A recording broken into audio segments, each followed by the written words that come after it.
প্রয়োজনের নিরিখেই এই বিমানবন্দরটিকে সচল করা হচ্ছে। লালমনিরহাটে দ্বিতীয় বিশ্বযুদ্ধের সময়কার বিমান ঘাঁটিটি পুনরায় চালুর কথা এবার আনুষ্ঠানিকভাবে জানালো বাংলাদেশ সেনাবাহিনী। সোমবার সেনা সদরের ব্রিফিংয়ে এই তথ্য নিশ্চিত করা হয়। দেশের প্রয়োজনেই ঘাঁটিটি চালু করা হচ্ছে বলে জানানো হয় ব্রিফিংয়ে। তবে তাতে চীনের কোনো ধরনের কার্যক্রম পরিচালিত হবে কিনা সেই বিষয়ে কোনো তথ্য সেনাবাহিনীর কাছে নেই বলে জানায় সেনা সদর।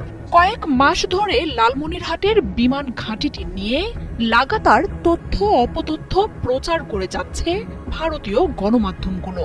চিকেন স্নেক থেকে কাছাকাছি অবস্থানে থাকা এই ঘাঁটিটিকে হুমকি জানিয়ে ত্রিপুরায় নিজেদের অচল এক ঘাঁটি পুনরুজ্জীবিত করার কথা জানাচ্ছে ভারত। সোমবার অন্তর্বর্তী সরকারের সাথে সম্পর্ক, অভ্যন্তরীণ নিরাপত্তা, সীমান্ত পরিস্থিতি সহ নানা বিষয় উঠে আসে সেনাবাহিনীর ব্রিফিংয়ে। সংবাদ সম্মেলনে সেনাবাহিনীর মিলিটারি অপারেশনস পরিদপ্তরের পরিচালক ব্রিগেডিয়ার জেনারেল মোহাম্মদ নাজিমুদ্দৌলা কথা বলেন লালমনিরহাটে থাকা বিমান ঘাঁটিটি পুনরায় চালু করা নিয়ে। প্রয়োজনের নিরিখেই এই বিমানবন্দরটিকে সচল করা হচ্ছে। ব্রিফিংয়ে সেনা প্রতিনিধি জানান, দেশের সক্ষমতা বৃদ্ধি পাচ্ছে, সেই সাথে বাড়ছে প্রয়োজনীয়তাও।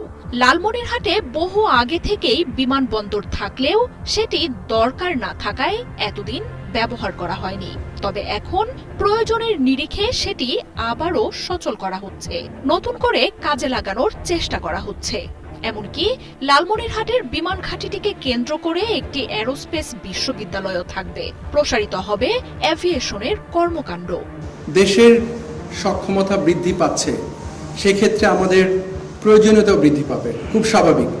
লালমনিরহাট যে বিমানবন্দরটি, এটা অনেক পুরনো একটা বিমানবন্দর, এটা আগেই ছিল, ব্যবহার হয়নি।